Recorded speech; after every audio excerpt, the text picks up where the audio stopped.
This is the highest round on every Black Ops 2 Zombies map. Now this video wouldn't be possible without obviously the absolute goats of zombies, everyone in this video. They'll all be linked in the description below, so make sure to go show them some love. And let's get this video to 5 likes if you guys want to see the highest round on every Black Ops 3 Zombies map.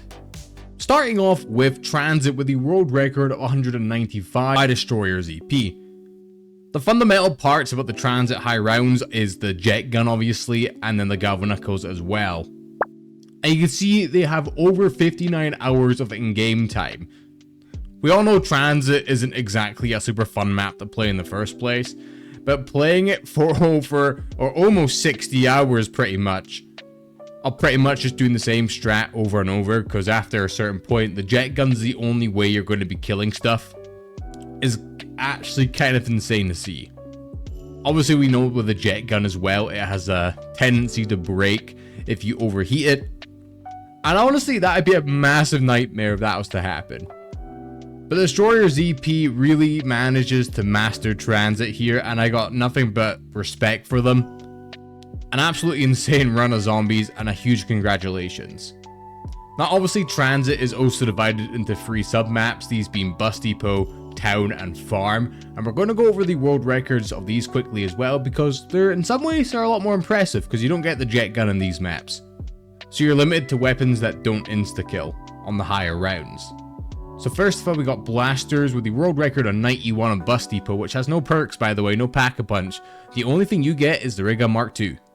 And the Ray Gun of course, but you're going to opt for having the Ray Gun Mark II out of any of these choices. Keep in mind, in this map as well, you can't get hit more than once without going down, so I think myself, like, oh, could I ever do this? And I'm just like, nah, I'm too much of a gooby goober to do this. An absolutely insane run. I would say probably one of the hardest zombie maps to get the high rounds on. And their game does end with a down, so it's not even like it was a reset. Now moving on to probably the most favorited survival map in zombies, that being Town. It was everything that Transit was, really condensed, and just a really fun survival map, with the world record being round 100 by Chris Voltage. Now this world record was one that took a while to actually achieve. Like, the map had been out for a good few years and people tried to get to the round 100, but they couldn't just manage it. That's until Chris Voltage came along and was like, you know what, let's get to round 100. Again, the struggle with this map is that there's no traps, there's no infinite killing wonder weapons. So you're using ray guns and pack-a-punch guns to pretty much progress through these higher rounds. We're spending over 130 hours in this game as well, to eventually reset. Town is a super fun map, but spending 130 hours on it, I don't know if that's for me, but that takes some dedication to do. And again, a huge congratulations to Chris Voltage. And again, Chris Voltage rears his head into Farm with the world record on 96. Now, Farm is essentially Town without Pack-a-Punch. You have perks, you have the mystery box, that's about it. So you're pretty much relying on insta-kills like you're seeing here to really progress through these rounds quickly, along with a Ray Gun and Ray Gun Mark II.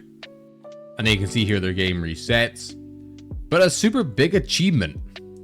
Now moving on to Nuketown, where there's actually 3 people that hold this world record. So we got Figsu, we got Chris Voltage once again, we have EverHN, I believe I pronounced that right, but we're going with Figsu's gameplay just here. And honestly, this is kind of like Town. You're limited to no traps, pack-a-punch, mystery box, perks. That's all you kind of have. And you can see their game actually doesn't end with a reset here, it ends with it being trapped. Which with these high round games, you don't often see this. You normally see it reset or the game crashing, but sometimes it's nice to see a classic just down. Anyway, a huge congratulations to Figsu with the Nuketown Zombies world record. Now moving on to everyone's favorite map, of course it is Die Rise with the world record of 219. And this was achieved by Issue. What's super fun about Die Rise is the wonder weapon actually stops killing on the higher rounds, so Liquefire, as fun as it is to use and quick as it is to use in the lower rounds, when you get to these higher rounds, you get to use a Trampoline, which insta-kills. So it's not like you're ever running out of ammo or anything, so that's pretty good in that end. But doing this for a majority of the game would boggle my mind.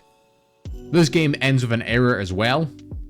But you guys gotta let me know, if you were going for a high round, what map would you do it on? Die Rise or Transit? It has to be one of the two. Let me know in the comments below, and a massive congratulations to Issue for having this amazing world record. Now moving on to Mob of the Dead with the world record of 237 by Dextruma. I believe I pronounced that right. I'm really sorry if I butchered your name. But what I'm not going to butcher is glazing you over this world record, because Mob of the Dead ain't an easy map. Obviously, it's very tight quarters. You don't have any weapons that insta-kill. You have traps, obviously. The acid gat does have the monkey bomb effect.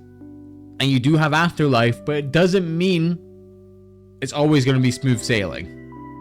You can just see how tight quarters this map actually is.